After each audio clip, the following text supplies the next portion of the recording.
Topik kali ini yang dibahas adalah tentang respirasi dan komunitas. Topik pertama yang dibahas adalah tentang pneumotoraks. Pneumotoraks artinya ada udara di rongga toraks. Biasanya pemicunya karena trauma pada rongga dada. Biasanya gejala khas pneumotoraks adalah sesak. Kemudian pada perkusi ditemukan hipersonor, sedangkan pada auskultasi ditemukan suara nafasnya melemah atau menghilang. Pneumotoraks dibedakan menjadi pneumotoraks primer dan pneumotoraks sekunder. Biasanya dua jenis pneumotoraks ini stabil tanda vitalnya. Stabil tanda vitalnya artinya tekanan darahnya tidak syok. Pneumotoraks primer biasanya dialami oleh orang-orang yang masih muda tanpa riwayat penyakit paru. Biasanya faktor risikonya karena merokok atau orang-orang yang kurus tinggi dan langsing. Orang-orang yang hobi merokok atau kurus tinggi langsing memiliki kecenderungan untuk mengalami ruptur pleura. Ruptur pleura ini akan menimbulkan pneumotoraks spontan primer. Sebaliknya, pneumotoraks sekunder adalah pneumotoraks yang terjadi pada orang-orang dengan riwayat penyakit paru. Misalkan pasien punya riwayat TB atau punya riwayat PPOK, bisa menimbulkan pneumotoraks spontan sekunder. Jadi tips mudah membedakan primer dengan sekunder, bedakan dari riwayat penyakit paru. Pneumotoraks primer maupun sekunder biasanya tekanan darahnya tidak syok, sehingga boleh dilakukan pemeriksaan ronsen. Pada pemeriksaan ronsen akan ditemukan gambaran hiperlusen.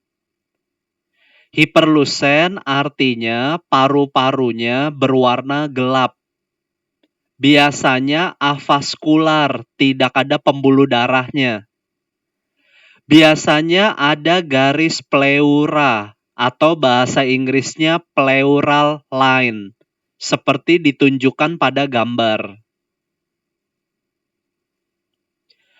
Pneumotoraks yang stabil, tata laksana awalnya adalah berikan oksigen terlebih dahulu. Biasanya oksigennya diberikan lewat sungkup. Setelah diberikan oksigen, konsul dokter bedah untuk dilakukan pemasangan WSD, Water Shield Drainase. WSD nama lainnya adalah chest tube.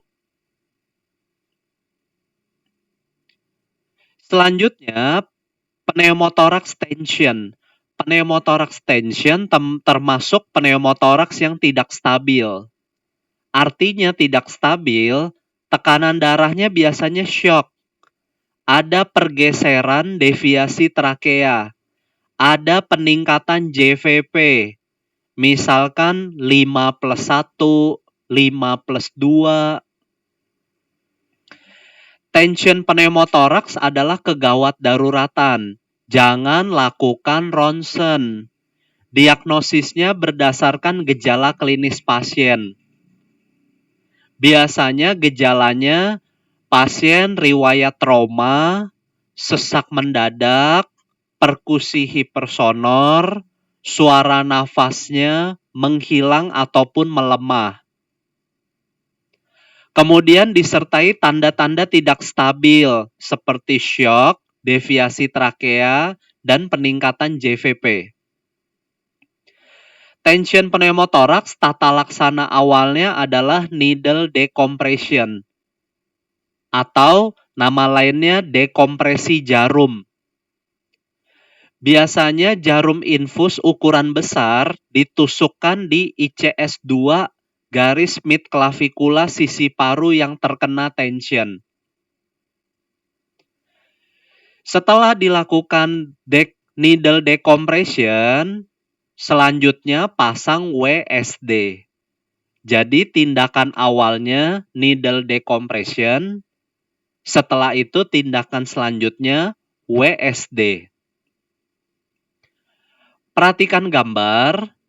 Needle decompression biasanya dilakukan di sela iga 2, garis mid clavikula, sisi paru yang dicurigai tension.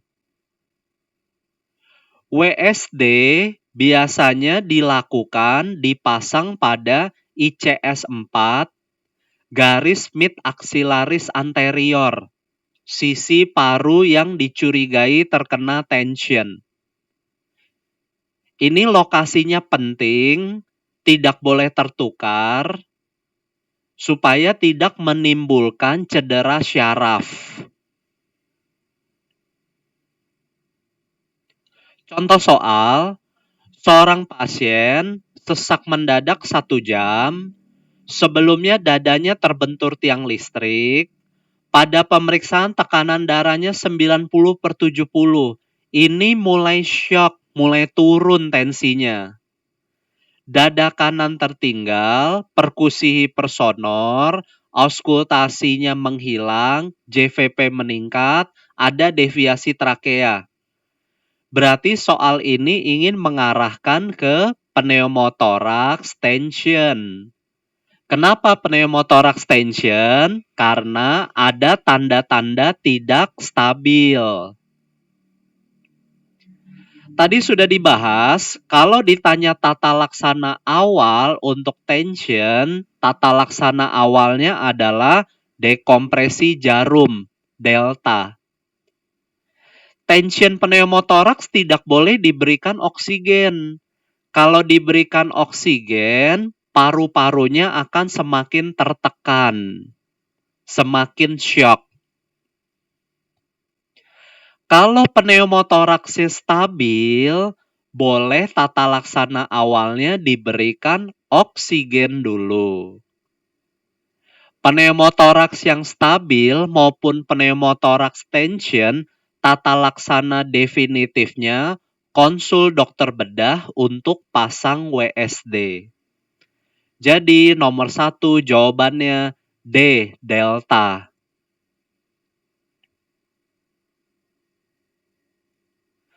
Kasus kedua yang dibahas adalah tentang TB pada anak.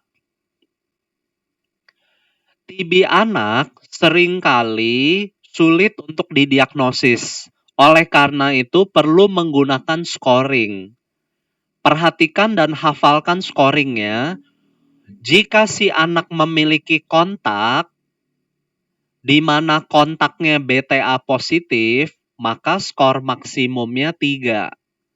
Tapi kalau si anak kontak dengan pasien BTA negatif atau BTA-nya tidak diketahui, skornya 2. Kalau tidak ada kontak sama sekali, skornya 0. Tuberkulin, mantux, jika positif lebih dari sama dengan 10 mm diameternya, skornya 3. Kalau tuberkulinnya negatif, skornya 0. Berat badan, status gizi. Kalau di soal dikatakan anaknya gizi buruk, maka skornya 2. Gizi buruk di sini maksudnya ada tanda-tanda marasmus ataupun tanda-tanda kwashiorkor. Kalau di soal dikatakan berat badannya tidak naik atau gizi kurang, skornya 1. Jadi gizi buruk 2, gizi kurang, berat badan tidak naik 1. Demam minimal 2 minggu, skornya 1. Batuk minimal 2 minggu, skornya 1. Slide ini tolong diralat menjadi batuk minimal 2 minggu. menurut pedoman yang terbaru. Pembesaran getah bening minimal 1 cm, skornya 1. Kelainan tulang, skornya 1. Fototoraks kesan TB, skornya 1. Bagaimana cara mendiagnosis TB anak? Pertama-tama, jika anak memiliki salah satu dari 4 gejala ini, anak harus dicurigai TB. Gejalanya misalkan batuk terus-menerus minimal 2 minggu, demam terus-menerus minimal 2 minggu, berat badan turun atau tidak naik dalam 2 bulan, malaise lemah terus-menerus minimal 2 minggu. Jika ada salah satu gejala tersebut, anak tersebut harus dihitung skor TB-nya. Kalau skor TB-nya lebih dari sama dengan 6, maka anak tersebut didiagnosis sebagai TB. Tapi kalau skor TB-nya kurang dari 6, perhatikan tuberkulin dan kontaknya. Tuberkulin negatif, kontak tidak ada, maka anak itu diobservasi saja. Berikan obat-obat simptomatik. Jika skor TB-nya di bawah 6, tapi tuberkulin atau kontak salah satunya positif, anak itu tetap dianggap sebagai TB. Contoh, seorang anak datang dengan keluhan batuk-batuk 1 bulan, tidak sembuh-sembuh. Berat badannya turun dalam 2 bulan. Kemudian tuberkulinnya positif, diameternya 12 mm. Apa yang harus dilakukan pada anak tersebut? Anak tersebut memiliki 2 gejala khas TB anak. Maka anak tersebut harus dilakukan scoring. Kalian masih ingat scoring TB? Batuk minimal 2 minggu, maka anak tersebut diberikan skor 1. Berat badannya turun, tidak naik dalam 2 bulan terakhir, maka anak tersebut diberikan skor 1. Ingat, 2 diberikan kalau gizi buruk. Skor 1 diberikan kalau berat badan tidak naik. Lalu si anak tadi dikatakan tuberkulinnya positif 12 mm, berarti skornya 3. Maka anak tersebut total skornya 1 ditambah 1 ditambah 3 sama dengan 5. Skor TB-nya 5. Tetapi si anak tuberkulinnya positif, maka anak tersebut tetap dianggap sebagai TB. Sampai sini mengerti prinsip diagnosis TB anak? Harus melihat gejala, harus hitung skor.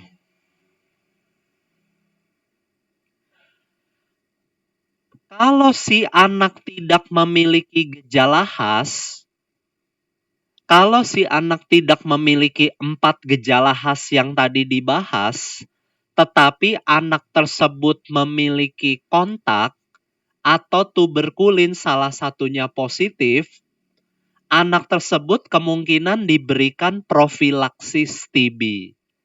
Bagaimana syarat pemberiannya? Anak tidak punya gejala khas, tetapi kontak atau tuberkulinnya salah satunya positif. Lihat umur si anak. Kalau umurnya si anak masih di bawah 5 tahun, atau pasien anak tersebut punya HIV, sistem imun lemah, anak itu harus diberikan profilaksis isoniazid selama 6 bulan. Tetapi kalau si anak tidak ada gejala khas, kontak atau tuberkulin positif, umur si anak lebih dari sama dengan 5 tahun, HIV negatif, anak itu tidak perlu profilaksis. Karena dianggap anak lebih dari sama dengan 5 tahun, sistem imunnya bagus. Apakah kalian memahami perbedaan diagnosis TB anak dengan profilaksis TB anak? Perbedaan utamanya terletak pada gejala khas.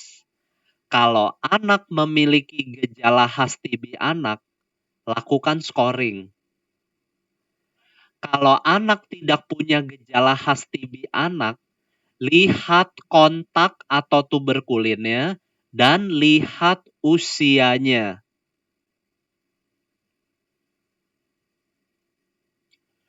Contoh soal, Nyonya batuk-batuk berdahak 1 bulan. BTA positif. Berarti pasien perempuan ini BTA positif.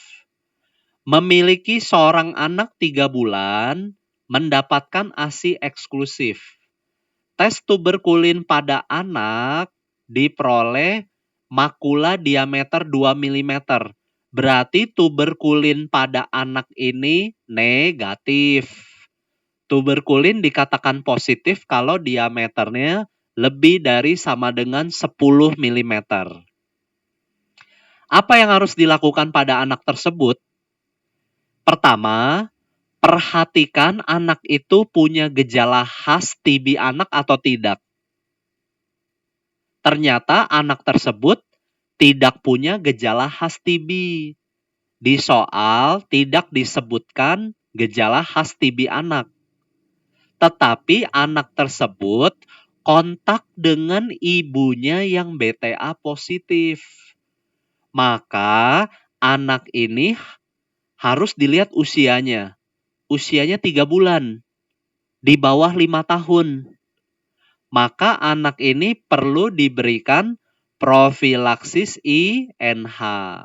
Berarti di soal ini jawabannya A. Kalau soalnya diganti, anak tidak punya gejala khas TB anak, kontaknya positif, tapi usia si anak sudah lebih dari sama dengan 5 tahun, dan HIV negatif, maka anak tersebut observasi saja, tidak perlu profilaksis. Sampai sini bisa membedakan kapan diberikan obat TB, kapan harus profilaksis. Kuncinya adalah gejala khas TB anak. Kasus berikutnya yang dibahas adalah tentang TB dewasa. Nomor ketiga, nomor keempat, nomor kelima, ini semua topiknya tentang TB pada orang dewasa. Perhatikan baik-baik. Yang dibahas pertama kali adalah alur diagnosis TB dewasa. Orang dewasa yang memiliki gejala khas TB, misalkan batuk-batuk minimal 2 minggu, keringat malam, berat badan turun, harus dilakukan pemeriksaan penunjang. Pemeriksaan penunjangnya adalah sputum, SPS, sewaktu pagi dan sewaktu. Kalau SPS-nya positif, positif 3, positif 2, atau positif 1, pasien tersebut dianggap sebagai TB. Jadi cukup salah satu saja SPS-nya positif. Kalau SPS-nya negatif semua, ada 2 kemungkinan. Kemungkinan yang pertama, pasien mau dirujuk. Rujuk pasien tersebut untuk periksa foto toraks. Karena kadang-kadang TB bisa sputumnya negatif, tapi gambaran ronsennya khas infiltrat kavitas di apex, khas untuk TB. Kalau sputumnya negatif semua, sementara pasien tidak bisa atau tidak mau dirujuk, maka tindakannya adalah berikan antibiotik non-OAT. Antibiotiknya biasanya spektrum luas, misalkan amoxicillin, cefixim, selama 2 minggu. Kalau ternyata setelah diberikan antibiotik ada perbaikan, berarti pasien tersebut bukan TB. Jika setelah diberikan antibiotik spektrum luas ternyata tidak ada perbaikan, maka yang harus dilakukan adalah periksa sputum ulang. Itulah prinsip dasar alur diagnosis TB dewasa. Kesimpulannya, untuk mendiagnosis TB dewasa, pemeriksaan yang diperlukan adalah sputum dulu pertama kali. Yang kedua adalah ronsen. Biasanya gambaran ronsennya yang khas adalah infiltrat atau kavitas di apeks paru. Kalau ditanya pemeriksaan baku emas, gold standar untuk TB adalah kultur di medium Lowenstein-Janssen. Mediumnya seperti ini, Lowenstein-Janssen. Tapi biasanya pemeriksaan baku emas hanya formalitas, seringkali tidak diperiksa dalam praktek sehari-hari. Kalau diagnosis TB paru pada dewasa sudah tegak, selanjutnya adalah tentukan klasifikasi kasusnya. Disebut kasus baru kalau orang dewasa itu belum pernah minum OAT atau pernah minum OAT tetapi di bawah 4 minggu. Disebut kasus kambuh kalau pernah dinyatakan sembuh, kemudian sakit lagi, BTA-nya kembali positif. Ini yang disebut sebagai kambuh atau nama lainnya relapse. Disebut kasus gagal jika pasien tersebut pernah minum obat, tetapi di akhir pengobatan ternyata tidak ada perbaikan. Kalian masih ingat biasanya pengobatan TB kurang lebih lama pengobatannya sekitar 6 bulan, bahkan pada kasus tertentu 9 bulan. Jika di akhir bulan pengobatan belum ada perbaikan, itu dikatakan kasus gagal. Kasus putus, nama lainnya adalah lost to follow up. Dulu disebut juga default. Definisinya adalah sudah minum obat TB minimal 1 bulan, lalu berhenti minimal 2 bulan. Kalau kalian perhatikan, kasus putus dengan kasus baru ini mirip. Kemiripannya, kasus baru belum pernah minum OAT sama sekali, atau pernah minum OAT tetapi di bawah 4 minggu. Sedangkan kasus putus, syaratnya harus minum obat minimal 1 bulan, lalu berhenti minimal 2 bulan. Jadi perhatikan cut off-nya, batas waktunya 1 bulan. Kenapa harus dibedakan kasus TB-nya untuk pemberian terapi? Kasus baru diberikan kategori 1. Kategori 1 contohnya 2 RHZE, 4 RH 3 kali. Berarti kategori 1 diberikan selama 6 bulan. Kategori 2 biasanya diberikan untuk kasus kambuh, kasus gagal, atau kasus putus lost to follow up. Jadi kesimpulannya, kasus baru kategori 1, kasus-kasus yang lain sisanya kategori 2. Kategori 2, 2 RHZES berarti menggunakan streptomycin. 1 RHZE, 5 RHE 3 kali. Berarti total pengobatannya adalah 8 bulan. TB anak, tadi sudah dibahas, TB anak diagnosisnya pakai scoring.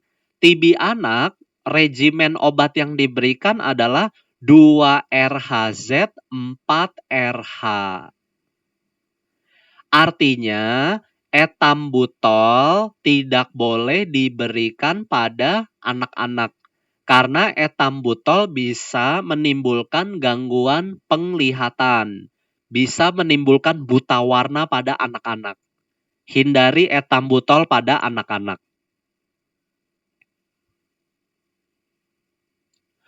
Selain itu, kalian juga harus tahu efek samping obat TB. Isoniazid biasanya efek samping yang paling sering menyebabkan kesemutan, neuropati. Neuropati ini bisa diatasi dan dicegah dengan pemberian B6. B6 adalah pyridoxine, 100 mg per hari. Selain menyebabkan neuropati, isoniazid juga sering menyebabkan hepatotoksik, gangguan hati. Jadi, jembatan keledainya isoniazid, INH. I isoniazid, N neuropati, H hepatotoksik. Itu efek samping yang paling sering. Rifampicin, efek sampingnya yang paling sering menyebabkan urin menjadi berwarna merah. Ini efek samping yang wajar. Plesetannya rifampicin R, red, merah. Rifampicin juga bisa menurunkan efektivitas obat-obatan lain, menurunkan efektivitas pil KB, menurunkan efektivitas obat DM sulfonylurea. Kesimpulannya, kalau pasien menggunakan rifampicin, jangan minum pil KB karena efektivitas pil KB akan berkurang. Kalau pasien menggunakan rifampicin, jangan minum obat DM sulfonylurea. Solusinya, kalau pasien menggunakan rifampicin, gunakanlah KB yang lain, contohnya AKDR atau KB suntik. Kalau pasien menggunakan rifampicin, jangan gunakan sulfonylurea. Gunakan obat DM yang lain, misalkan metformin ataupun insulin. Pyrazinamid, efek sampingnya adalah hepatotoksik. Pyrazinamid paling hepatotoksik. Pyrazinamid juga bisa menyebabkan peningkatan asam urat. Jadi hati-hati, kalau pasiennya gout, kemudian minum pyrazinamid, ada kemungkinan asam uratnya naik, goutnya bisa kambuh. Jadi harus siap-siap obat untuk mengatasi nyeri gout, yakni colchicine. Sudah dibahas waktu itu di muskuloskeletal. Kesimpulannya, obat TB yang paling hepatotoksik adalah pyrazinamid. Urutan kedua hepatotoksik adalah INH. Urutan ketiga hepatotoksik adalah rifampicin. Jadi rifampicin pun hepatotoksik juga. Etambutol, efek sampingnya paling sering adalah buta warna dan gangguan penglihatan. Oleh karena itu hindari pada anak-anak. Plesetannya I, penglihatan. Streptomycin, efek sampingnya cukup banyak. Yang pertama, embryotoksik. Embryotoksik artinya bisa menimbulkan kecacatan janin. Oleh karena itu, obat TB yang tidak boleh diberikan pada ibu hamil adalah streptomycin. Streptomycin juga sering menimbulkan ototoksik, artinya bisa menimbulkan tinnitus, gangguan pendengaran. Bahkan streptomycin juga bisa memicu vertigo, pusing berputar. Streptomycin juga bisa menimbulkan nefrotoksik, gangguan ginjal. Oleh karena itu, pasien-pasien CKD, dosis streptomycinnya harus dikurangi. Streptomycin bisa menimbulkan gangguan kesetimbangan, vertigo. Tadi sudah saya bahas. Kembali ke kategori obat TB. Berarti kalau ada soal ibu hamil kasus baru, maka ibu hamil tersebut bisa diberikan kategori 1 dengan aman. Karena kategori 1 tidak mengandung streptomycin. Jika ibu hamil tersebut kasus putus obat, terpaksa ibu hamil itu diberikan kategori 2 tetapi tanpa streptomycin. Jadi kategori 2 untuk ibu hamil adalah 2 RHZE, 1 RHZE, 5 RHE3. Hindari streptomycin pada ibu hamil.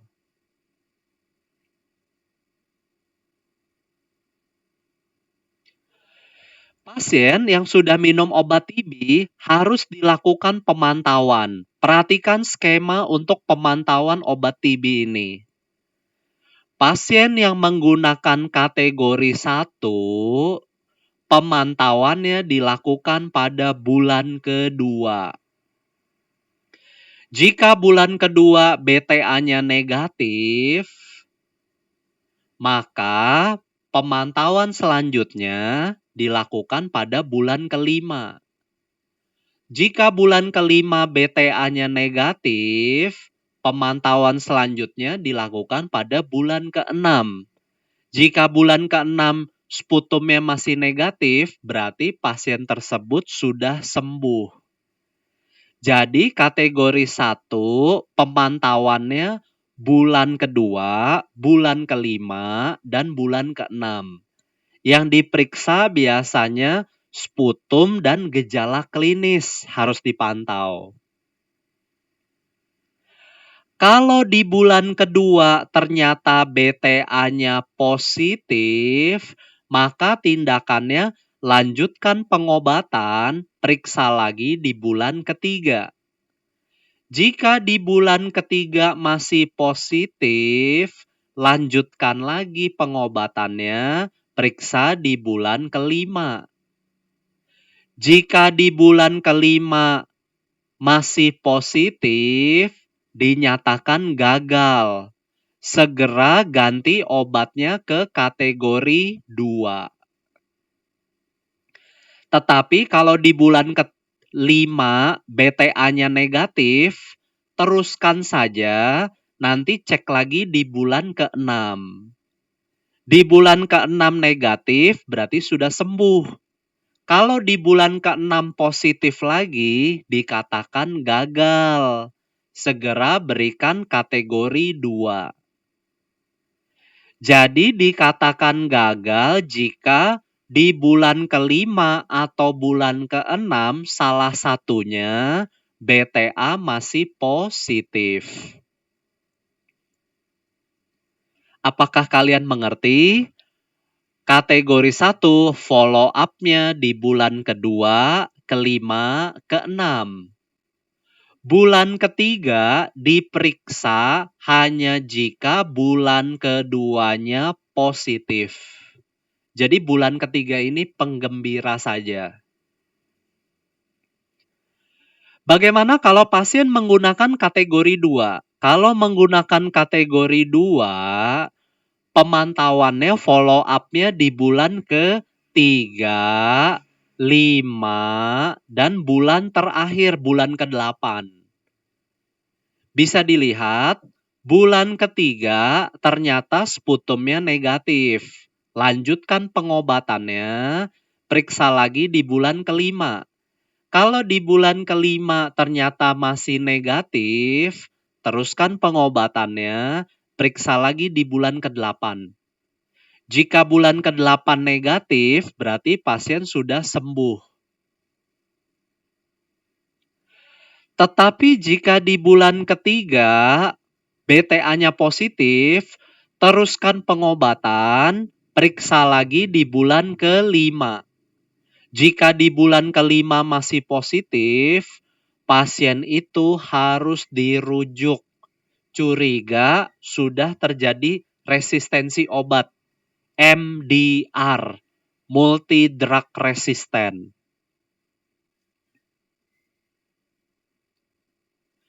Bagaimana kalau di bulan kelima BTA negatif? Kemudian dilanjutkan periksa lagi di bulan ke-8, ternyata bulan ke-8 positif lagi.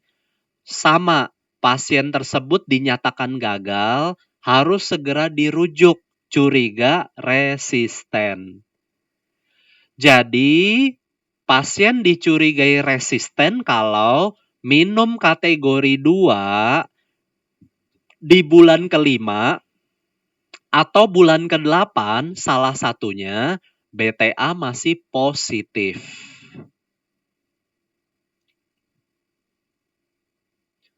Contoh soal nomor ketiga, seseorang usia 30 tahun batuk sejak 3 minggu disertai berdahak, berat badan turun dan keringat malam. Dilakukan pemeriksaan sputum SPS ternyata hasilnya negatif. Rumah sakit rujukan jauh, tidak ada fasilitas ronsen. Apa tindakan selanjutnya? Pasien dewasa ini memiliki gejala khas TB, diperiksa sputumnya negatif, pasien tidak bisa dirujuk untuk ronsen. Maka tindakan selanjutnya menurut alur adalah berikan antibiotik dulu selama 2 minggu. Kalau setelah antibiotik 2 minggu ada perbaikan, berarti bukan TB. Kalau setelah 2 minggu antibiotik gejala batuknya masih ada, pasien harus diperiksa sputum ulang.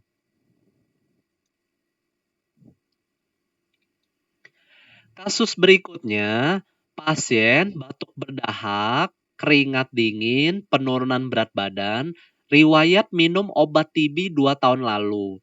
Pasien minum obat TB selama 2 bulan, minumnya hanya 2 bulan saja, lalu berhenti. Saat ini BTA-nya positif.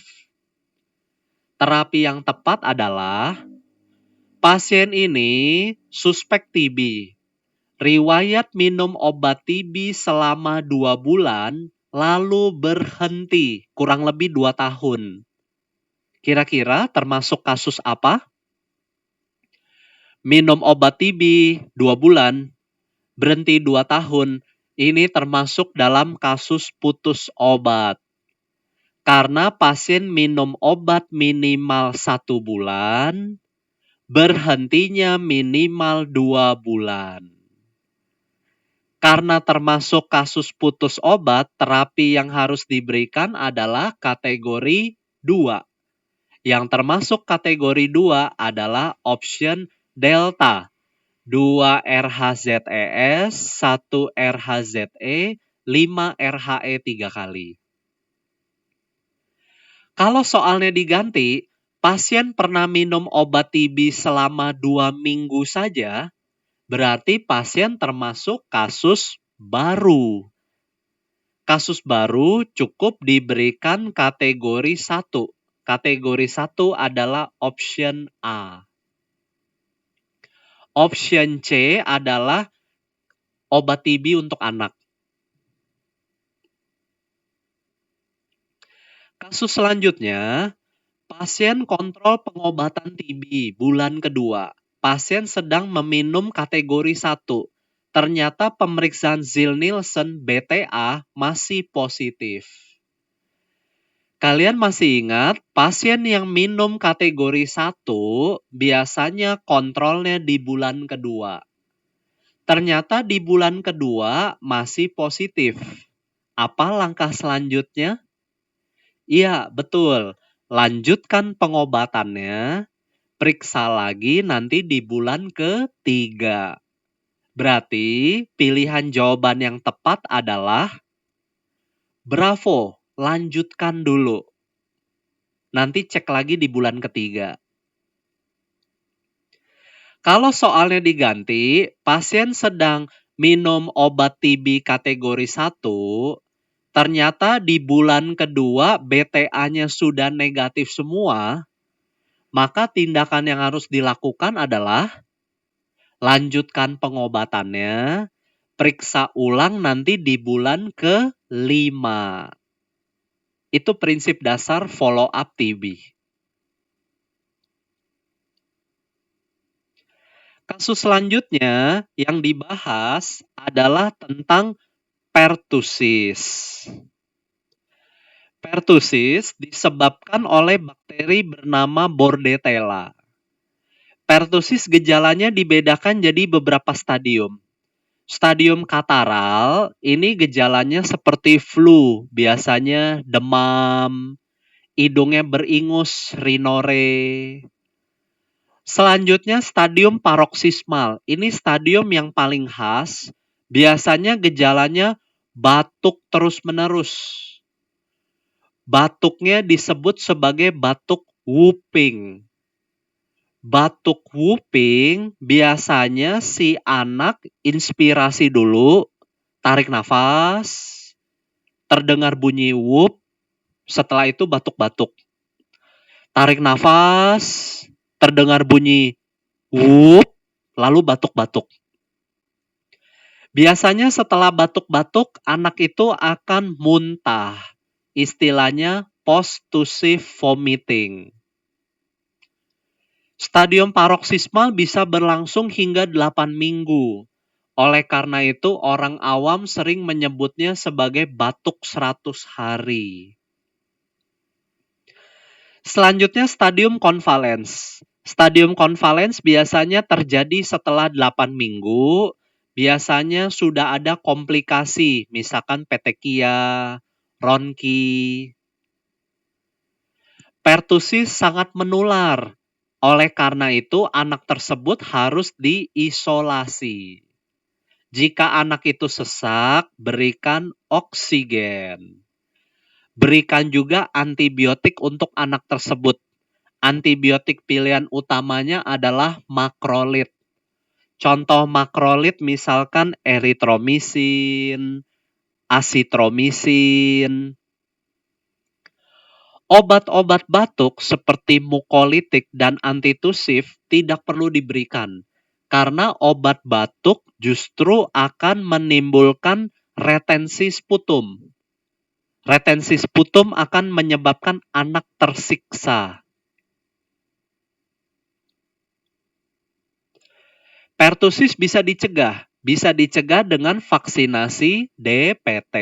Pasti kalian pernah dengar vaksinasi DPT, difteri, pertussis, tetanus. Contoh kasus, seorang anak batuk terus-menerus. Batuk diawali tarikan nafas panjang, berlangsung lama, setelah selesai batuk tampak kebiruan dan muntah-muntah. Kelihatannya stadium pada anak ini adalah stadium paroksismal. Karena ada gejala whooping, batuk whooping, whooping cough, tarik nafas, terdengar bunyi, lalu setelah selesai batuk, anak muntah-muntah, istilahnya post-tussive vomiting. Tata laksana untuk anak pertussis adalah antibiotik.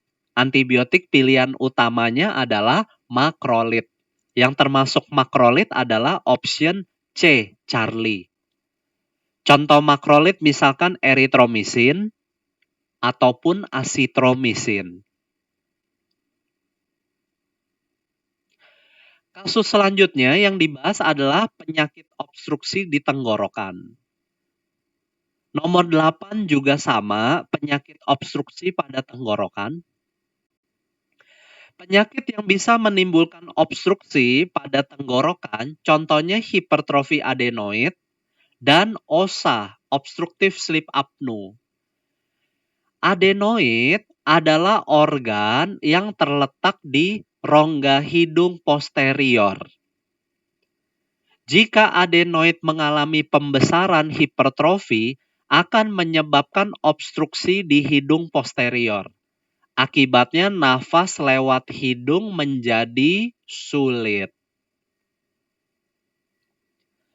Jika bernafas lewat hidung sulit, anak tersebut akan bernafas lewat mulut. Mulutnya selalu terbuka, seperti orang bodoh. Ini yang disebut sebagai facies adenoid. Jadi facies adenoid artinya mulut selalu terbuka, bernafas lewat mulut seperti orang bodoh. Biasanya hipertrofi adenoid akan menyebabkan anak tidurnya ngorok. Mulut yang selalu terbuka akan menyebabkan si anak hipersalivasi, ngiler. Anak-anak dengan hipertrofi adenoid harus dilakukan tindakan bedah.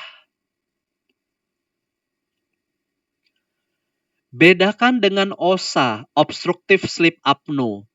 OSA, suatu keadaan di mana lidah jatuh menutupi saluran nafas. Biasanya lidah jatuh menutupi saluran nafas ini dipicu faktor risikonya yang pertama kegemukan, obesitas. Yang kedua lehernya pendek. Orang-orang yang obes, orang-orang yang lehernya pendek, punya kecenderungan lidahnya jatuh menutupi saluran nafas. OSA biasanya gejalanya mengorok, gejala lainnya adalah sleep apnea. Sleep apnea artinya ketika tidur, orang tersebut seolah-olah kehabisan nafas dan terbangun. Mungkin kalian pernah mengalami sleep apnea ketika tidur, tiba-tiba terbangun karena kehabisan nafas. OSA biasanya tata laksananya suportif, turunkan berat badan, dan sebaiknya tidurnya miring. Tidur telentang meningkatkan risiko lidah menutupi saluran nafas. Contoh soal ketujuh, seorang anak sering terbangun karena sesak, sering mendengkur saat tidur, sering bernafas melalui mulut. Mulut pasien selalu terbuka, kesan saliva menetes. Mulut selalu terbuka, bernafas lewat mulut, ini yang disebut sebagai facies adenoid. Facies adenoid khas pada hipertrofi adenoid. Berarti di soal ini jawaban yang tepat adalah C, hipertrofi adenoid.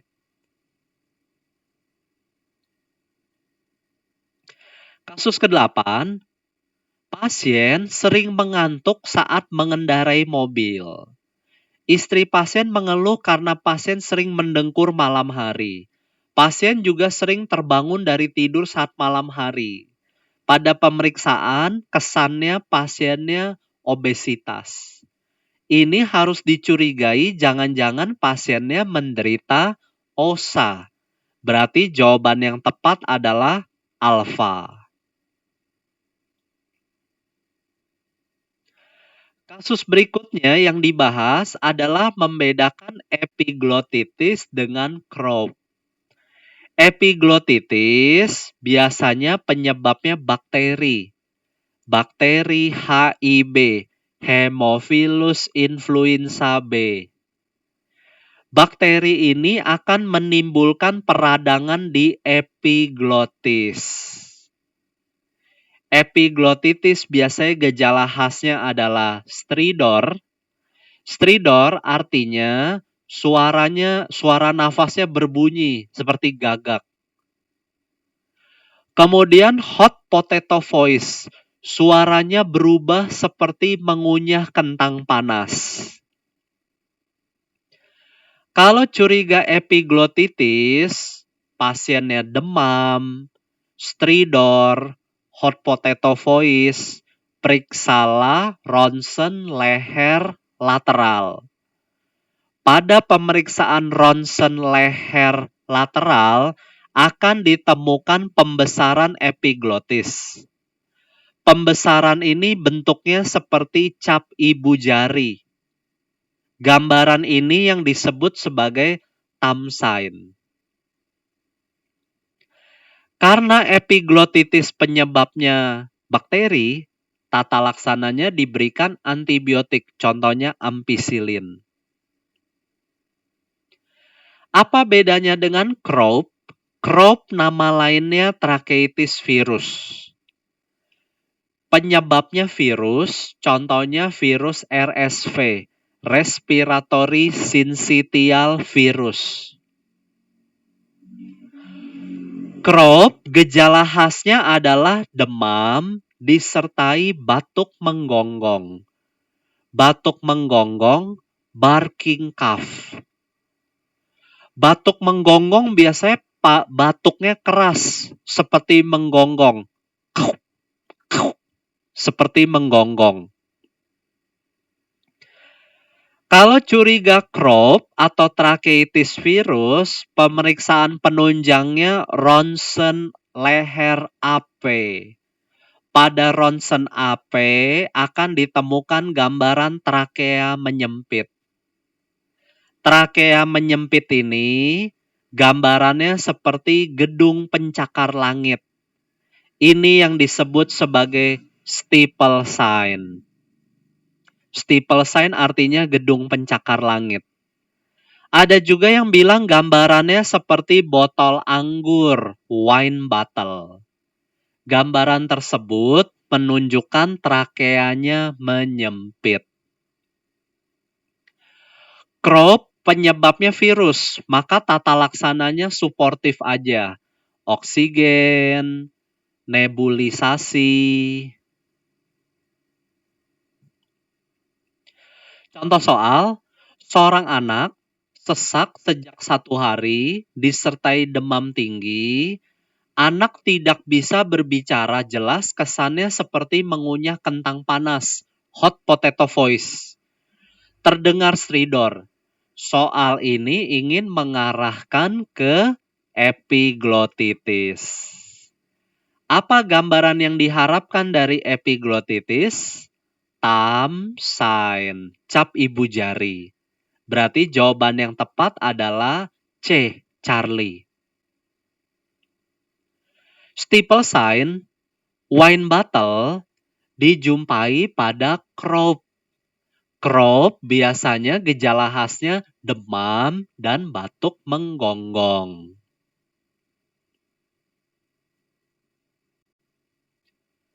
Kasus selanjutnya yang dibahas adalah tentang pneumonia. Kalian masih ingat pneumonia? Infeksi pada paru. Biasanya pneumonia gejalanya demam, batuk, di auskultasi ada ronki. Kalau kalian curiga pneumonia, pemeriksaan penunjangnya adalah ronsen.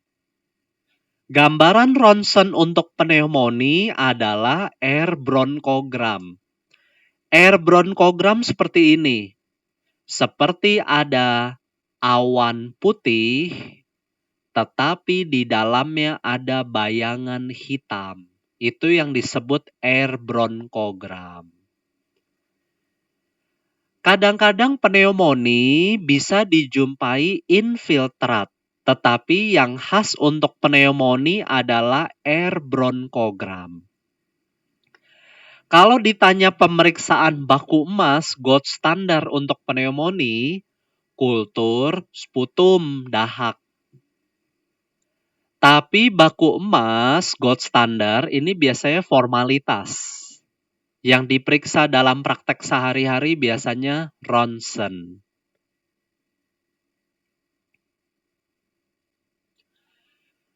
Tata laksana pneumonia harus dibedakan apakah pasiennya rawat jalan atau rawat inap. Cara membedakan rawat jalan atau rawat inap dengan menggunakan skor KERP 65. Ini skor yang mulai populer dan gampang dipakai. KERP 65 singkatan dari C, confusion, kesadaran turun. U, ureumnya tinggi, lebih dari 7 milimol. Ini kurang lebih ureumnya tinggi lebih dari 100 biasanya. R, respiratory rate-nya cepat, lebih dari sama dengan 30 kali. B, blood pressure-nya shock. 65, usianya minimal 65 tahun. Jika ada dua kriteria terpenuhi, maka pasien tersebut harus dirawat inap hospital. Jika skornya kurang dari 2, pasien tersebut bisa rawat jalan. Kalau skornya lebih dari sama dengan 3, pasien itu harus masuk ICU. Supaya gampang diingat, ingat saja 2. Skor 2, rawat inap. Lebih dari 2, ICU. Kurang dari 2, rawat jalan.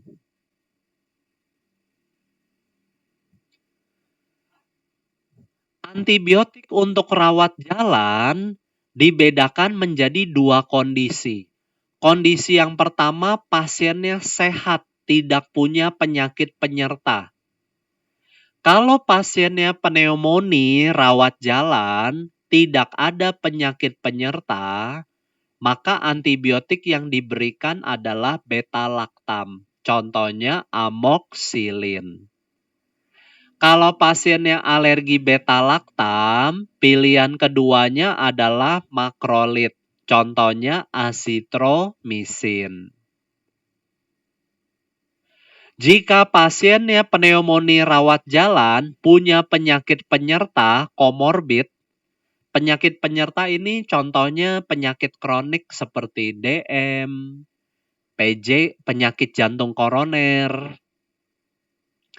Maka antibiotik yang diberikan adalah quinolone respirasi, contohnya levofloxacin oral.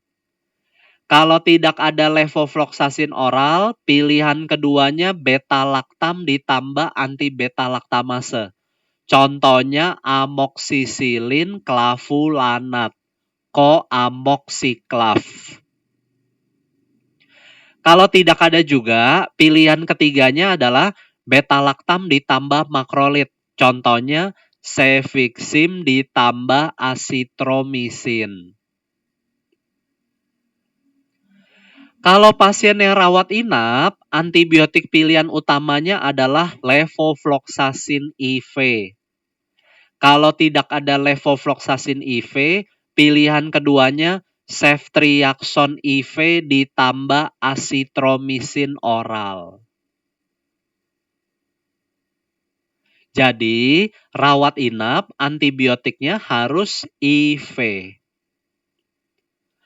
Untuk antibiotik di ICU tidak saya bahas karena itu bukan kompetensi dokter umum. Jadi kalian harus bisa bedakan rawat jalan dan rawat inap. Kalau kalian sudah mengerti cara membaca skema ini, mari lihat contoh soal. Pasien batuk 5 hari disertai sesak dan demam, menyangkal penyakit penyerta lain. Berarti pasien tidak ada penyakit komorbid. Pasien kompos mentis, tensinya oke, pemeriksaan ditemukan perkusi redup, pasien alergi penisilin, dan ada ronki. Soal ini ingin mengarahkan ke pneumonia karena ada batuk, sesak, demam, ronki. Kalau ada pasien pneumonia, yang pertama kali harus dilakukan adalah hitung skor KERP 65 untuk membedakan rawat inap atau rawat jalan. C. Confusion, kesadaran menurun. Tidak ada. Kesadarannya kompos mentis. U. Ureum tinggi. Tidak ada di soal ini. R. RR-nya cepat minimal 30 kali. Tidak ada di soal ini. B. Blood pressure-nya shock. Tidak ada di soal ini. 65. Usianya minimal 65. Tidak ada di soal ini. Berarti skornya pada pasien ini adalah 0. Skor 0 harus rawat jalan. Berarti jawabannya antara C D atau E, rawat jalan. Kalian masih ingat skema rawat jalan? Tentukan dulu ada komorbid atau tidak. Pasien menyangkal penyakit penyerta, berarti tidak ada komorbid. Maka bisa gunakan amoxicillin. Tunggu dulu, pasiennya alergi penisilin. Kalau alergi penisilin, gunakan pilihan selanjutnya makrolid, contohnya asitromisin. Berarti di soal ini jawabannya adalah C, Charlie, karena pasiennya ada alergi. Apakah kalian memahami cara membaca skema untuk pneumonia? Kasus selanjutnya yang dibahas adalah tentang jenis-jenis pneumonia. Pneumonia komunitas artinya pneumonia yang berasal dari lingkungan sekitar. Pneumonia aspirasi, pneumonia akibat faktor risiko, misalkan sering tersedak, stroke. Biasanya pneumonia aspirasi sering terjadi di paru-paru sebelah kanan. Kalian masih ingat bronkus kanan letaknya lebih curam sehingga gampang aspirasi. Biasanya kalau curiga pneumonia aspirasi, akan ditemukan gambaran infiltrat di basal paru. Pneumonia nosokomial atau nama lainnya HAP, Hospital Acquired Pneumonia. Pneumonia yang terjadi setelah pasien dirawat inap minimal 48 jam. Contoh, pasien masuk rawat inap.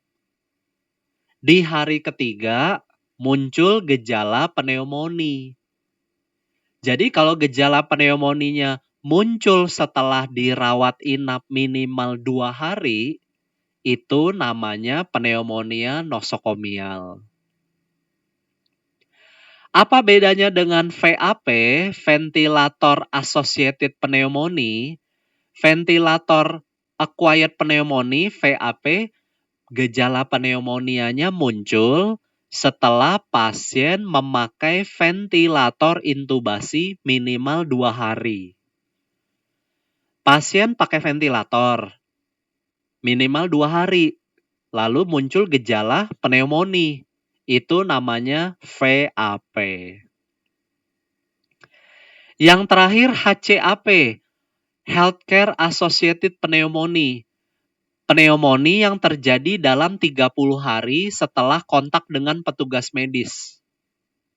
Contoh, 2 minggu lalu saya ke poliklinik gigi. Kebetulan di poliklinik gigi dilayani oleh koas gigi. Itu 2 minggu lalu. Sekarang saya mengalami gejala-gejala pneumonia. Ini yang namanya pneumonia HCAP. Dalam 30 hari terakhir, ada kontak dengan petugas medis. Kalian masih ingat seragam petugas medis biasanya infeksius, banyak kumannya. Contoh lain, 3 minggu lalu saya ke klinik cuci darah. Sekarang saya ada gejala pneumonia. Ini namanya HCAP. Bisa jadi ketika saya ke klinik cuci darah, saya tertular kuman pneumonia dari petugas. Contoh soal, pasien masuk ICU karena kesadaran turun sejak 1 hari. Pasien sebelumnya sering batuk-batuk, riwayat stroke 1 bulan, tidak bisa mobilisasi, memakai NGT. Pada pemeriksaan ditemukan ronki dan ada infiltrat di basal kanan. Kira-kira termasuk pneumonia apa? Iya, betul, pneumonia aspirasi. Jadi jawabannya C, Charlie. Kenapa pneumonia aspirasi? Karena pasien riwayat stroke dan memakai NGT. Jangan-jangan pasiennya sering tersedak. Lalu ditemukan infiltrat di basal kanan. Apakah mungkin diagnosisnya ventilator associated pneumonia (VAP)? Kan pasiennya masuk ICU. Tidak mungkin, karena pasien masuk ICU baru 1 hari. Syarat VAP adalah pakai ventilator minimal 2 hari, lalu muncul gejala pneumonia.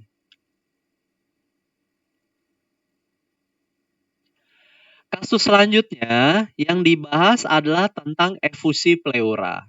Efusi pleura artinya ada cairan di rongga pleura, rongga dada. Efusi pleura biasanya ciri-cirinya nyeri dada, sesak, perkusinya redup di basal paru, di auskultasi suara nafas menurun ataupun menghilang. Itu ciri-ciri dari efusi pleura. Sesak, nyeri dada, perkusi redup, auskultasinya menurun atau menghilang. Kalau curiga efusi pleura, pemeriksaan penunjangnya adalah ronsen. Pada ronsen akan ditemukan gambaran sudut costophrenikusnya menghilang.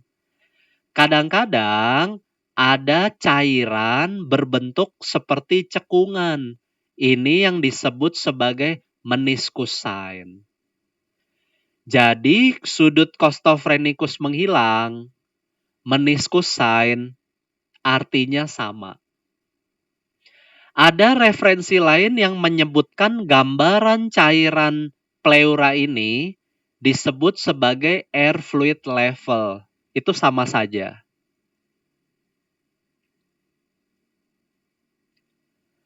Nomor 12, sesak nafas, auskultasinya suara paru menurun, ada ronki, ada perkusi redup, di ronsen tampak perselubungan di paru sebelah kanan, costophrenikus tertutup disertai meniscus sign.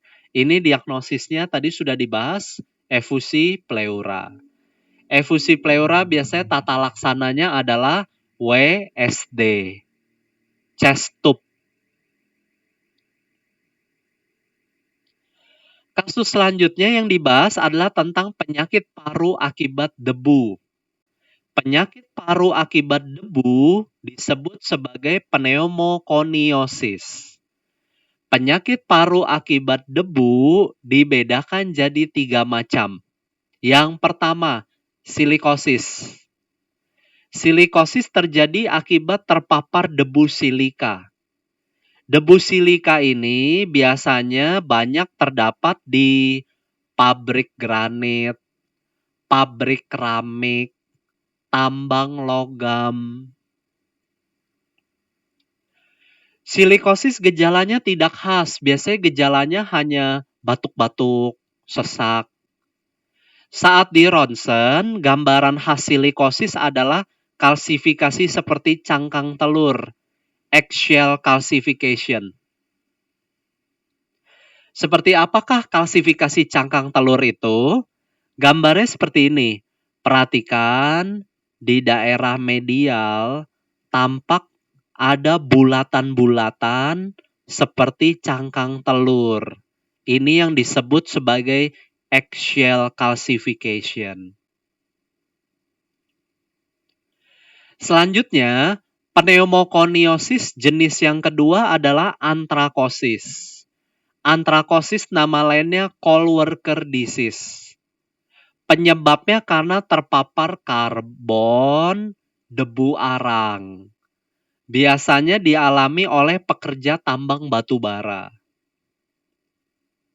Tambang batu bara biasanya banyak debu arang, debu karbon.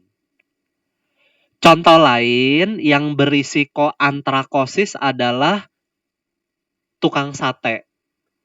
Karena tukang sate biasanya terpapar debu arang.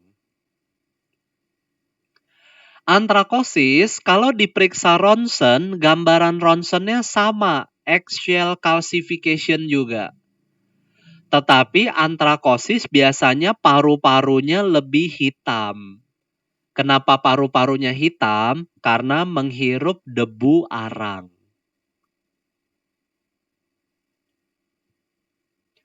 Asbestosis. Penyebabnya karena terpapar debu asbes. Asbes banyak terdapat di pabrik-pabrik bangunan, atap rumah. Contoh paling sering, asbes biasanya dipakai untuk atap rumah. Asbes juga banyak dijumpai di industri galangan kapal. Karena badan kapal, kapal laut, salah satunya dari asbes. Kalau curiga asbestosis, di ronsen gambaran khasnya ground glass, seperti perselubungan awan, biasanya ada kalsifikasi di pleura. Seperti gambar berikut. Seperti ada perselubungan awan, dan ada garis-garis kalsifikasi di pleura. Ini gambaran dari asbestosis. Asbestosis kalau dibiarkan lama-lama bisa menimbulkan komplikasi. Komplikasinya adalah tumor pleura yang disebut sebagai mesotelioma. Jadi hati-hati dengan asbestosis. Contoh soal, pasien sesak nafas bekerja sebagai buruh di pertambangan. Pada pemeriksaan ditemukan garis opasitas pada basal paru disertai pleural plaque. Wah, soal ini berusaha menjebak. Bekerja di tambang, tapi gambaran ronsennya kalsifikasi pleura. Kalau ketemu soal seperti ini, terpaksa yang dilihat adalah gambaran ronsennya. Kalsifikasi pleura ini sangat khas dijumpai pada asbestosis. Berarti jawabannya adalah bravo.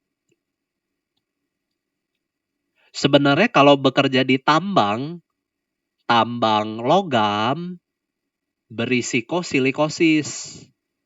Tambang batu bara berisiko antrakosis. Tetapi di sini gambaran radiologinya bukan kalsifikasi cangkang telur. Gambaran radiologinya kalsifikasi pleura. Lebih cocok jawabannya asbestosis. Kasus selanjutnya yang dibahas adalah tentang PPOK. PPOK biasanya faktor risikonya karena merokok. Biasanya gejalanya sesak, batuk. Biasanya PPOK terdiri dari 2 sindrom klinis. Yang pertama bronkitis kronik, yang kedua emfisema.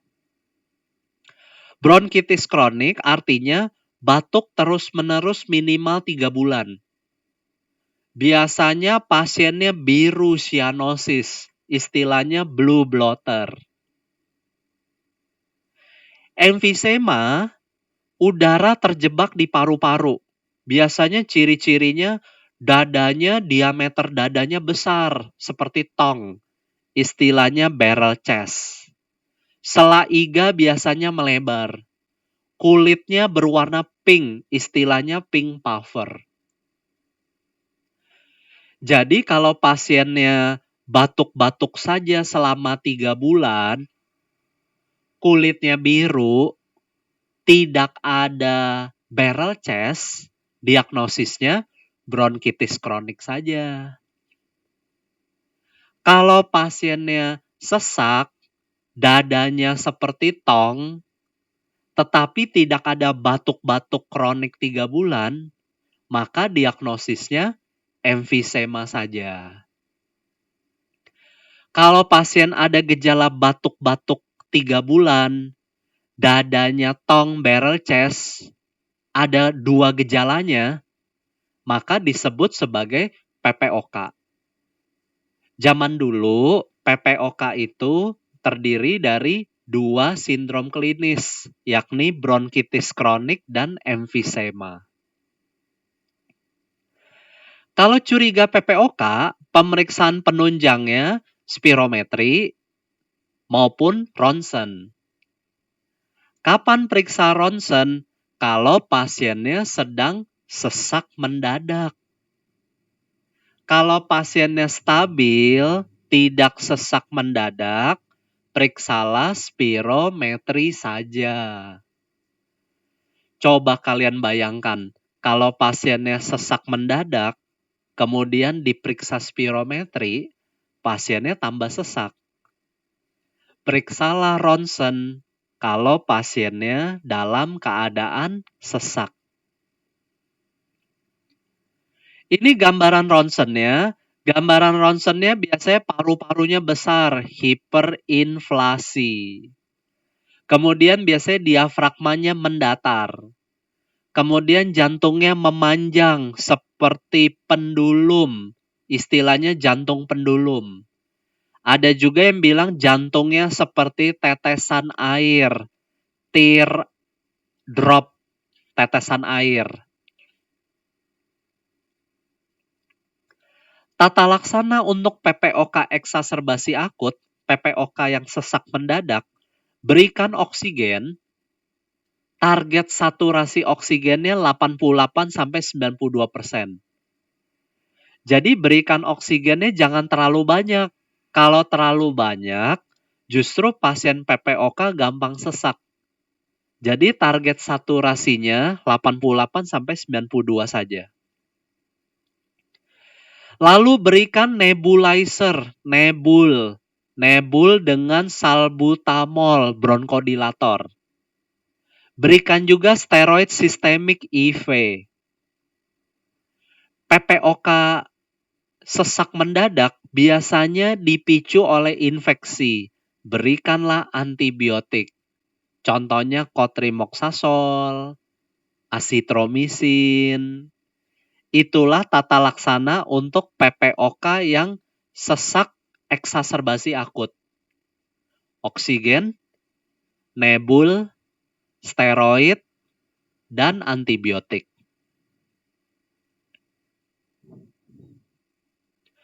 Contoh soal. Pasien sesak berulang sejak 6 bulan lalu. Diawali batuk berdahak. Merokok sejak 15 tahun. Pada pemeriksaan dada, ukuran dada sama dengan anteroposterior. Oh, tapi ada pelebaran selaiga. Lalu ada perkusi hipersonor. Lalu ada penurunan suara nafas. Di kasus ini tidak disebutkan, oh ada batuk berdahak. Batuk berdahaknya sejak 6 bulan. Disertai sesak. Lalu ada selaiga melebar. Berarti pasien ini ada gejala bronkitis kronik dan gejala emfisema, maka boleh dikatakan PPOK. Pemeriksaan penunjangnya, kalau pasiennya sesak, lebih baik ronsen saja. Maka jawaban yang tepat adalah B, Bravo. Bisa dilihat RR-nya 30 kali, berarti pasien sedang sesak. Kalau pasiennya stabil, tidak sesak, spirometri saja. Kalian masih ingat gambaran ronsen untuk PPOK? Iya, jantung pendulum, diafragma mendatar, paru-parunya hiperinflasi. Kasus berikutnya yang dibahas adalah tentang asma. Asma akut, serangan asma akut dibedakan menjadi 3, ringan, sedang, berat. Asma mengancam nyawa ini sering disebut nama lainnya status asmatikus. Bagaimana cara membedakan asma ringan, sedang, dan berat? Asma ringan, biasanya pasien masih bisa telentang. Asma sedang, pasiennya duduk. Asma berat, pasiennya duduknya membungkuk, condong ke depan. Asma ringan masih bisa bicara satu kalimat. Asma sedang bicaranya beberapa kata. Kalau asma berat bicaranya terputus-putus.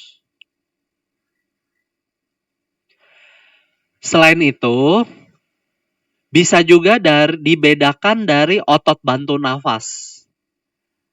Asma ringan tidak ada otot bantu nafas, asma sedang dan asma berat ada otot bantu nafas. Otot bantu nafas misalkan sternocleidomastoid, nafas cuping hidung. Selain itu bisa juga dibedakan dari mengi, wheezing. Asma ringan, wheezingnya di akhir ekspirasi paksa. Asma sedang di akhir ekspirasi biasa. Asma berat, wheezingnya ada di inspirasi dan ekspirasi. Disebut asma mengancam nyawa kalau pasien sudah kesadaran menurun. Asma mengancam nyawa harus segera masuk ICU. Sebaiknya kalian bedakan asma ringan, sedang, dan berat karena ini sering dijumpai di ujian maupun di praktek sehari-hari. Bedakan asma ringan, sedang, dan berat dari posisi, bicara, kemudian otot bantu nafas, dan wheezingnya. Asma ringan, tata laksananya cukup diberikan nebul salbutamol 3 kali. Biasanya nebulnya tiap 20 menit, sebanyak 3 kali. Asma sedang dan asma berat biasanya selain diberikan nebul, harus diberikan steroid sistemik, dan harus diberikan oksigen.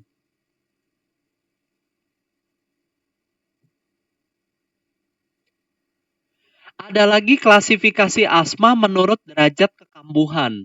Derajat kekambuhannya dibedakan jadi intermiten, persisten ringan, persisten sedang, persisten berat. Intermiten artinya gejala asmanya kambuhnya bulanan.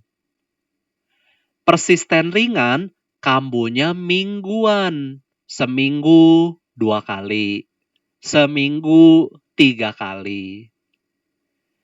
Persisten sedang kambuhnya harian, setiap hari. Persisten berat kambuhnya kontinu.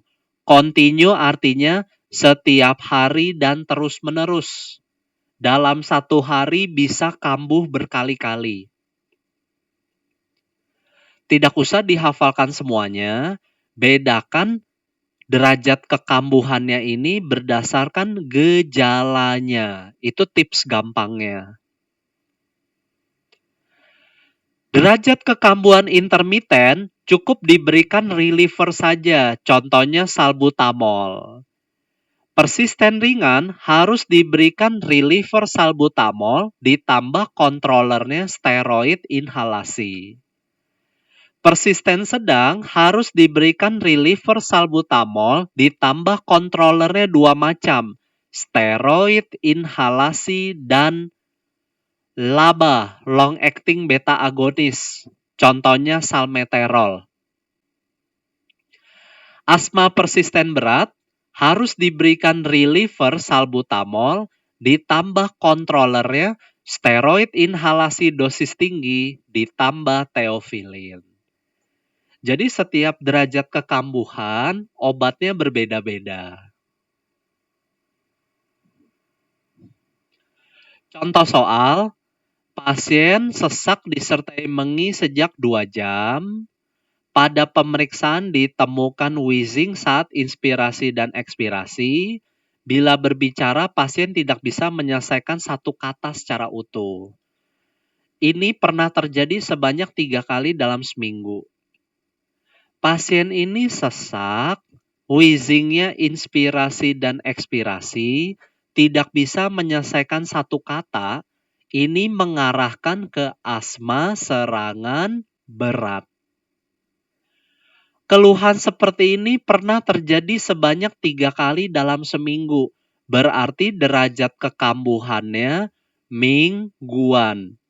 Berarti derajat kekambuhannya persisten ringan. Maka diagnosis lengkapnya adalah asma serangan berat, derajat kekambuhannya persisten ringan. Berarti jawabannya adalah C, Charlie. Biasanya diagnosis asma yang sering ditanya adalah asma akut dan derajat kekambuhannya.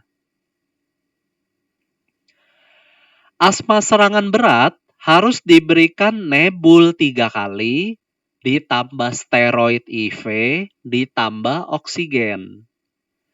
Derajat kekambuhan persisten ringan harus diberikan reliever salbutamol dan kontrolernya steroid inhalasi.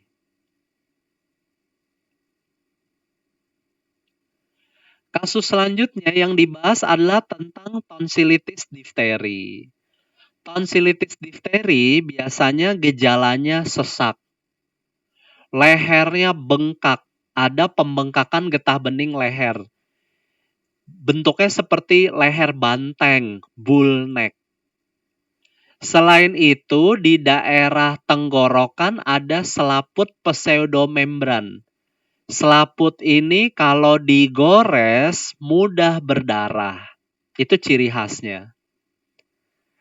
Kalau curiga difteri, biasanya pemeriksaan penunjangnya adalah swab tenggorok. Nanti diperiksa pewarnaan gram, akan ditemukan bakteri berbentuk batang gram positif. Bakteri ini bentuknya seperti drumstick batang.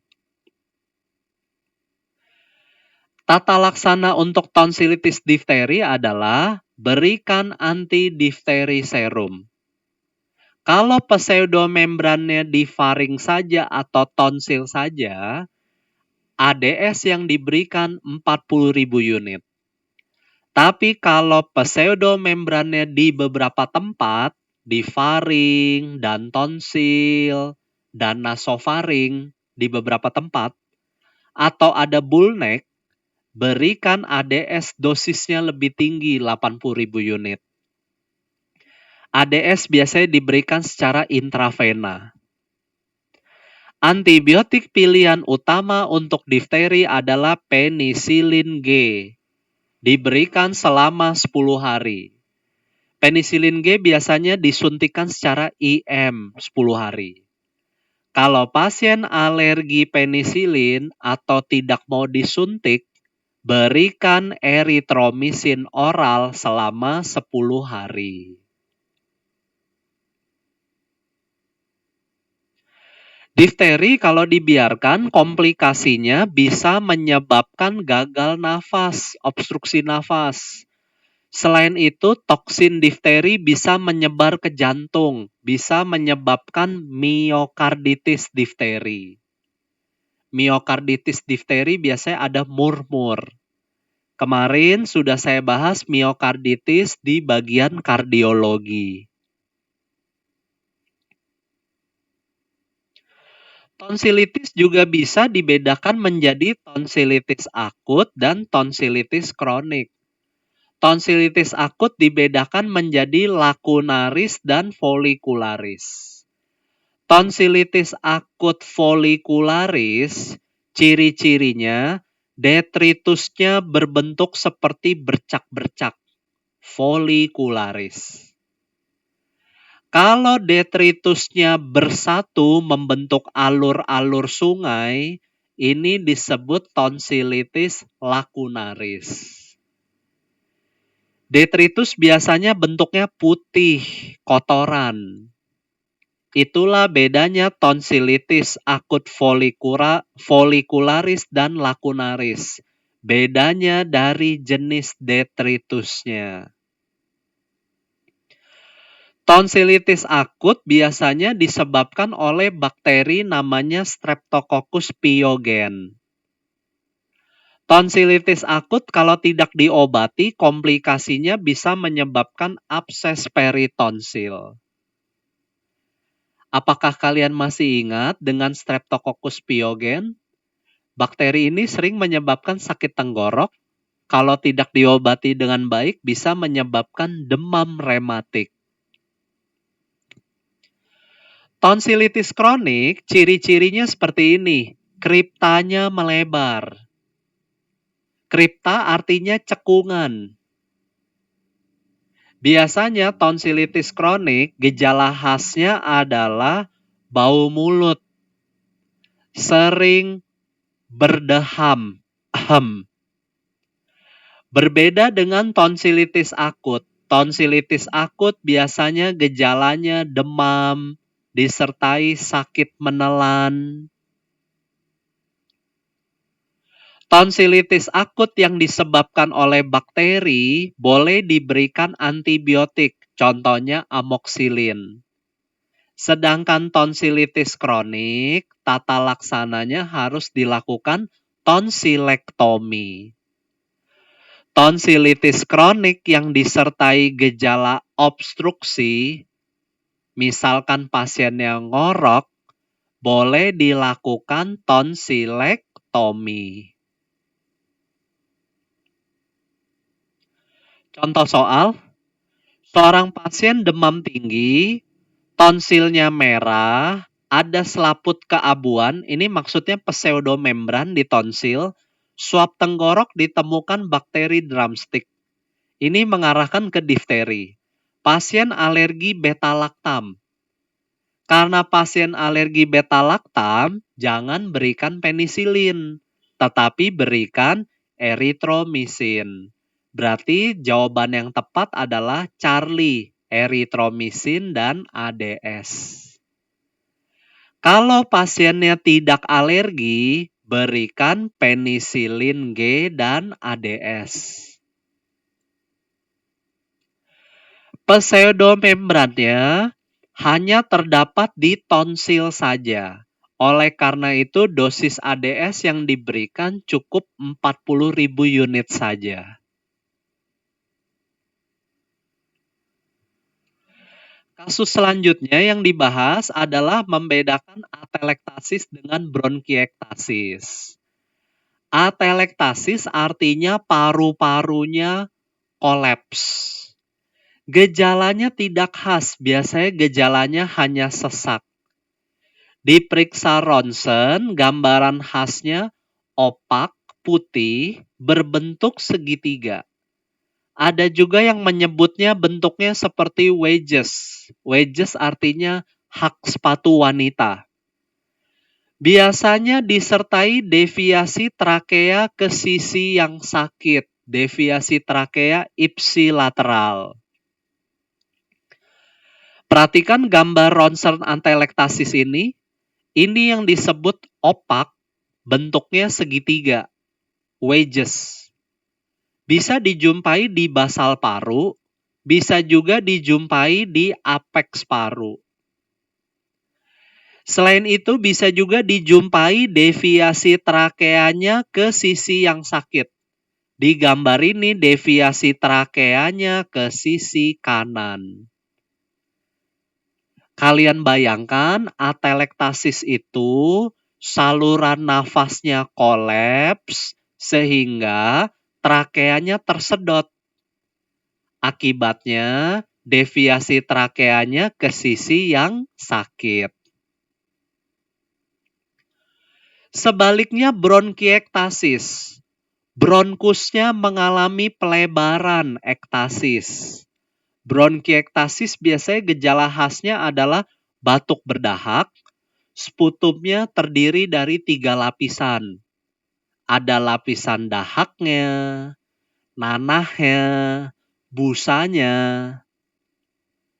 Di praktek sehari-hari, bronkiektasis mirip seperti pneumonia. Di auskultasi bisa dijumpai ronki. Bronkiektasis kalau diperiksa ronsen gambaran khasnya honeycomb, seperti sarang lebah. Ada juga yang bilang gambaran bronkiektasis seperti rel kereta, bahasa Inggrisnya tram line. Honeycomb, tram line khas pada bronkiektasis. Bronkiektasis tata laksananya sama seperti pneumonia. Contoh soal, pasien batuk disertai sesak, perkusinya redup, deviasi trakea ke kanan, Perkusinya redup di paru kanan, deviasi trakeanya ke kanan. Jadi deviasi trakeanya ke sisi yang sakit. Pada ronsen ditemukan opak berbentuk segitiga di apeks. Ini atelah gambaran khas dari atelektasis. Berarti jawaban yang tepat adalah B, bravo. Kasus selanjutnya yang dibahas adalah penyakit paru-paru kongenital.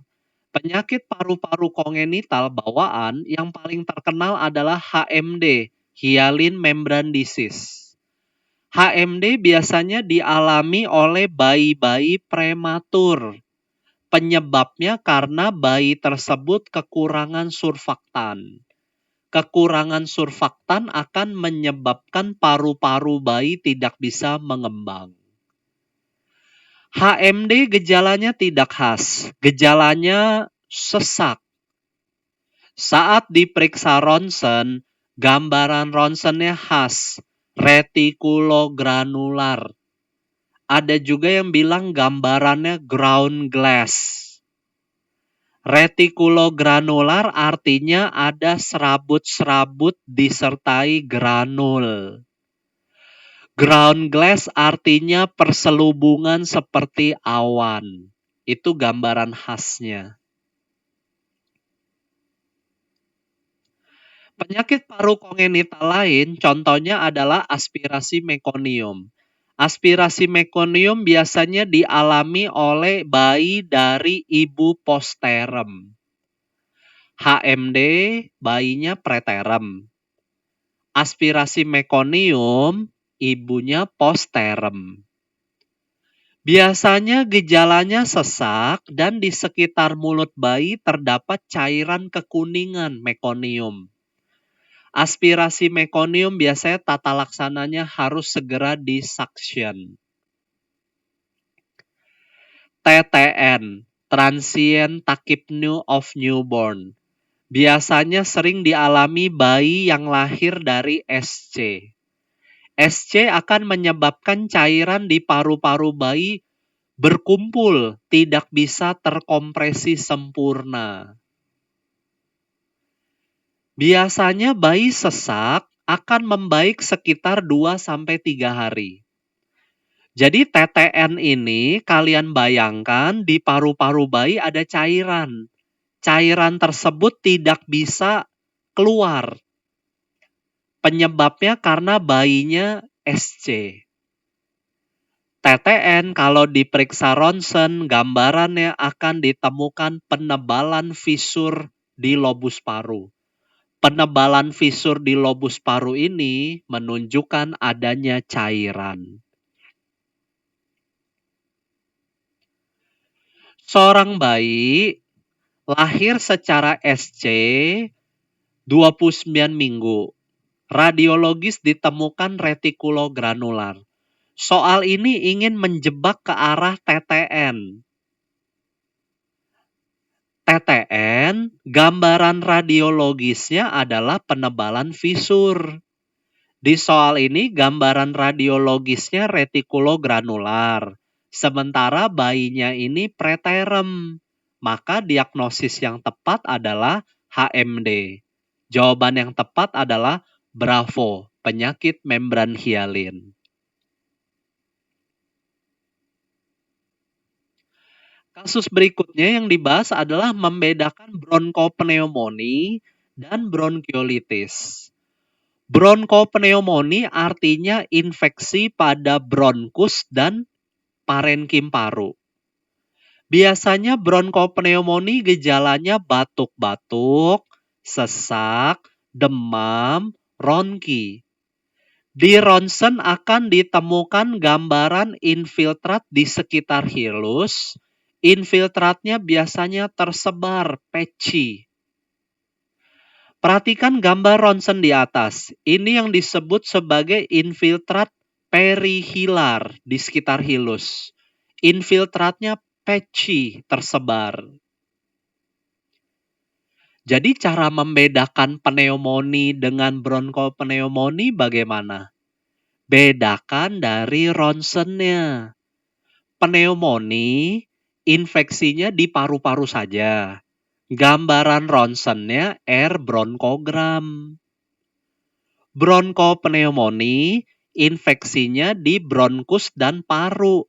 Itu sebabnya gambaran ronsennya infiltrat perihiler, infiltratnya patchy. Bronkopneumonia dibedakan jadi ringan dan berat. Ini harusnya di tabel bronkopneumonia.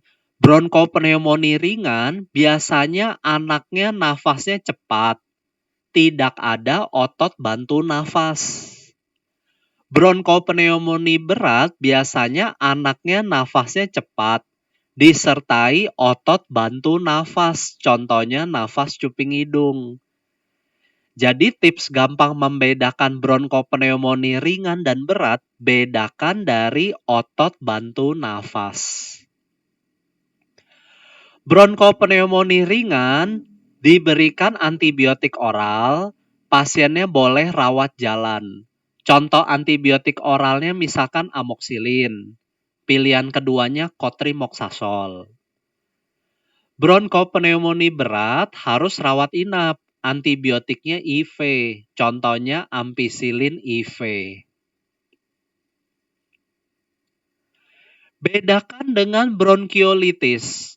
Bronkiolitis infeksinya di bronkiolus.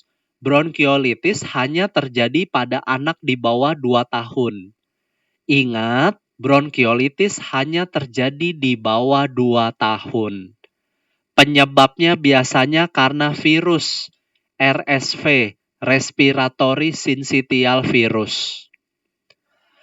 Bronkiolitis biasanya gejala awalnya adalah ISPA, infeksi saluran pernafasan akut.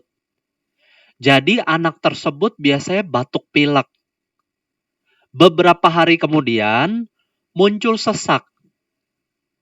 Di auskultasi terdengar ekspirasi memanjang dan mengi. Kadang-kadang ada ronki, kadang-kadang tidak. Kalau curiga bronkiolitis, diperiksa ronsen, gambarannya ada hiperaerasi. Jadi paru-parunya membesar. Kenapa paru-parunya membesar? Karena udaranya terjebak, air trapping. Jadi bronkiolitis gambaran ronsennya ini seperti PPOK, hiperinflasi, hiperaerasi. Karena bronkiolitis penyebabnya virus, maka tata laksananya suportif saja. Oksigen, nebul, disarankan nebulnya dengan NaCl saja 3%. Apakah kalian sudah bisa membedakan bronkopneumonia dan bronkiolitis? Dari gejalanya, bronkopneumonia biasanya sesak mendadak, batuk. Di auskultasi ada ronki. Kalau bronkiolitis harus di bawah 2 tahun. Bronkiolitis biasanya gejalanya ISPA, batuk pilek dulu. Beberapa hari kemudian baru sesak, ada mengi, ada ekspirasi memanjang. Cara lain membedakannya dengan ronsen. Bronkopneumonia, gambaran ronsennya infiltrat perihilar, patchy infiltrat. Kalau bronkiolitis, gambaran ronsennya air trapping, hiperaerasi. Contoh soal, seorang anak 1 tahun mengeluh sesak, batuk, pada pemeriksaan ditemukan ronki, wheezing, ekspirasi memanjang, ronsen ada air trapping. Wah, ini cukup jelas nih. Ada wheezing, ekspirasi memanjang, air trapping, usianya 1 tahun. Ronki di sini pengecoh saja. Berarti diagnosis yang tepat adalah bronkiolitis. Terapinya oksigen dan nebul NaCl. Maka jawaban yang tepat adalah B, bravo.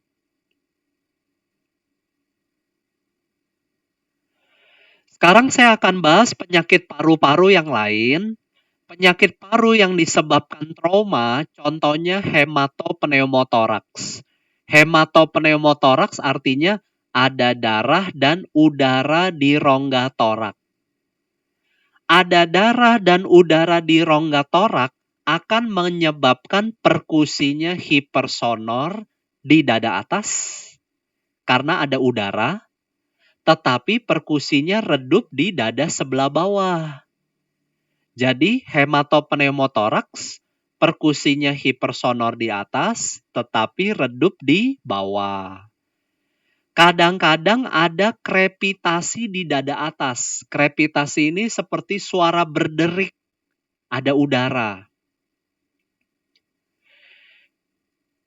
Apa bedanya dengan hematotoraks? Hematotoraks ada darah saja. Di perkusi biasanya redup. Hematotoraks, hematopneumotoraks, di ronsen gambarannya meniskus. Jadi bedanya hematotoraks dengan efusi pleura apa? Sama-sama ada meniskus sign.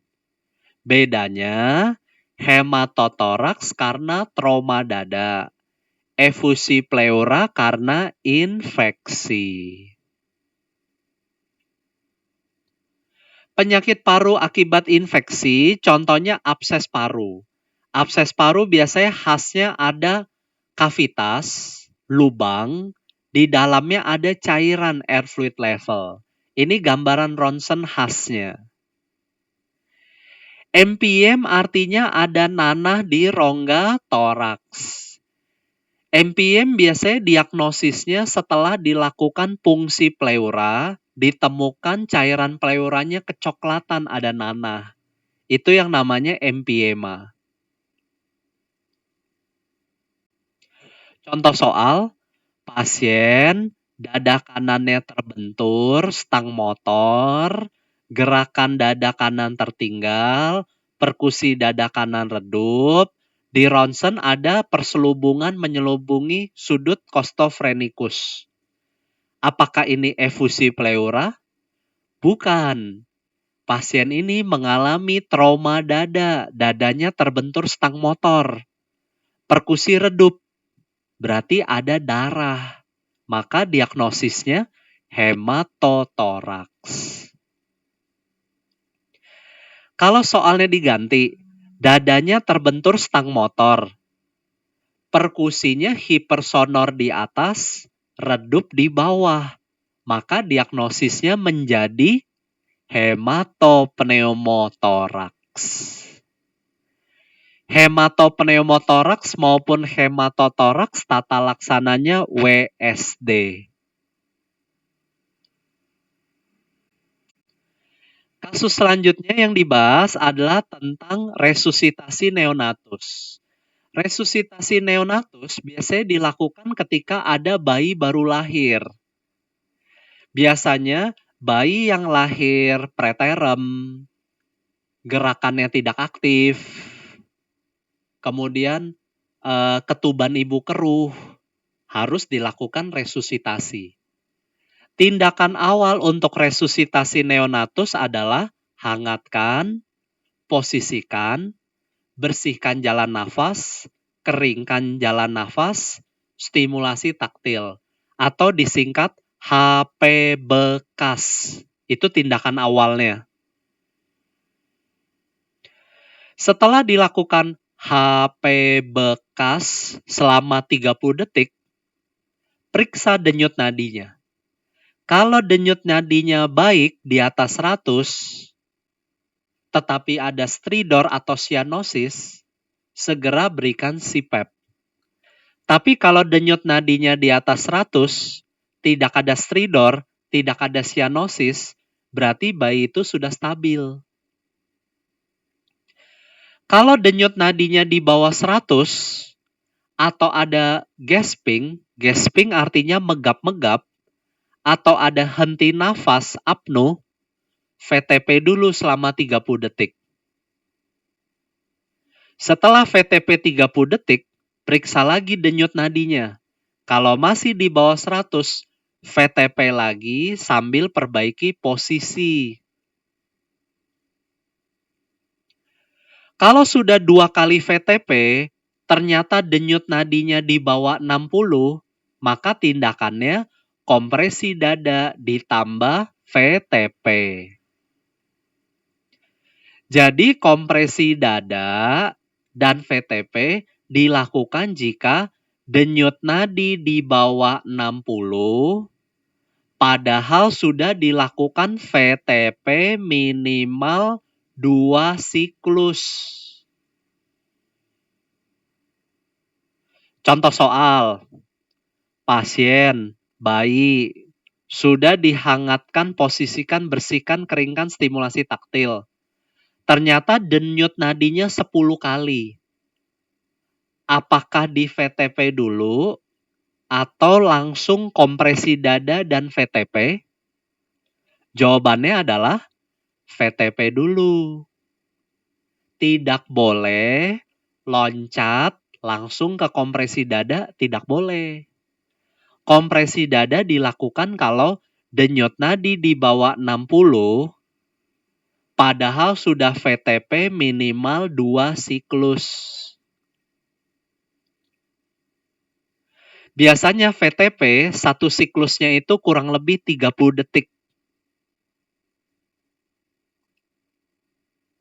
Jadi kesimpulannya, kalau pada orang dewasa airway breathing circulation, pada neonatus jembatan keledainya VTP, VTP, kompresi dada. Itu jembatan keledainya. Contoh soal, bayi lahir prematur, gerakannya kurang aktif, setelah dilakukan tindakan dasar, ini maksudnya HP bekas, ternyata denyut nadinya di bawah 100. Apa tindakan selanjutnya? VTP atau kompresi dada? Iya, VTP dulu. Bravo jawabannya. CPAP dilakukan kalau denyut di atas 100, tetapi ada stridor atau ada cyanosis. Itu perbedaannya. Ingat-ingat, VTP, VTP, compression.